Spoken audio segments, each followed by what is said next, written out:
문재인 대통령이 취임하고 나서 이 각종 정부 정책에 상당한 변화가 일고 있습니다. 새 대통령의 추진 방향에 따라 바뀔 수는 있다 싶은데 이 100년 대계라는 교육, 안보를 책임지는 국방 분야에서 얼마 전과는 너무 다른 조치를 내놓고 있습니다. 어떤 부처들이 어떻게 바뀌고 있는지 정치부 김정우 기자와 함께 짚어보겠습니다. 네, 어서 오세요. 자, 김 기자, 국방부가 지금 논란이라는데 기조가 좀 달라졌습니까? 예, 어제 국회에서 이른바 팔랑개비 논란이 있었죠. 예. 국방부가 북한 탄도미사일 발사 보고서를 냈는데요. 네. 보시다시피 사드 배치 준비 가속화, 응징 보복 능력 확보 이런 표현을 둘 다 뺐다는 겁니다. 3월엔 있었는데 이번엔 없었다 이거군요. 그렇죠. 3월엔 있고 문 대통령이 취임한 뒤인 이제 5월 달에는 네. 없어졌는데 문 대통령 취임 이후 달라졌다 이렇게 지금 야당이 지금 주장을 하고 있습니다. 아, 그렇습니까? 예.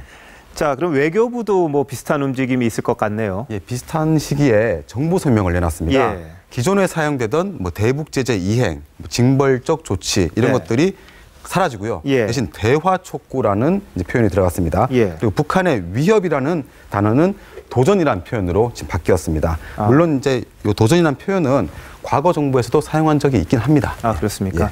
자, 국방부, 외교부도 그렇습니다만 교육부가 상당히 바쁠 것 같습니다. 예, 방금 이제 100년 되게 말씀하셨는데요. 예. 문 대통령이 취임 직후에 이제 국정 역사 교과서 폐기를 지시했죠. 예. 교육부는 곧바로 행정 예고를 했습니다. 예. 교과서 집필 기준도 바꾼다고 합니다. 예, 대한민국 수립이라고 해왔던 이 표현이요. 지금 보시다시피 노무현 정부 시절에 고시됐던 대한민국 정부 수립으로 다시 돌아간다는 겁니다.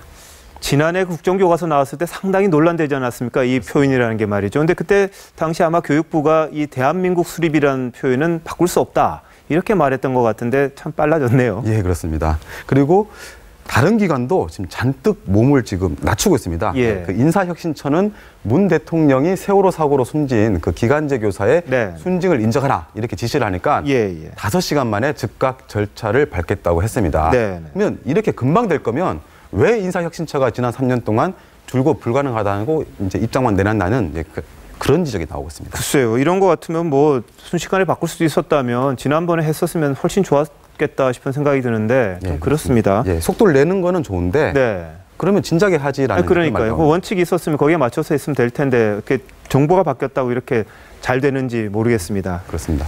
자, 어쨌든 정권 초마다 이런 일들은 있었다고 봐야 됩니까? 어떻습니까? 예, 과거에도 그런 사례는 적지 않았다고 합니다. 예, 공무원들 얘기를 쭉 들어보니까요. 네. 대통령의 정책 의지가 분명하면 부처에서는 이제 일관성이 없다는 비판을 듣더라도 예. 방향 수정을 할 수밖에 없다고 합니다. 네. 근데 물론 정권이 바뀌면 정책 기조도 변할 수밖에 없습니다. 네. 근데 이제 대통령의 핵심 정책과 공약 이행을 돕고 뒷받침하는 것이 정부 부처의 주요 역할 중 하나이기 때문인데요. 예.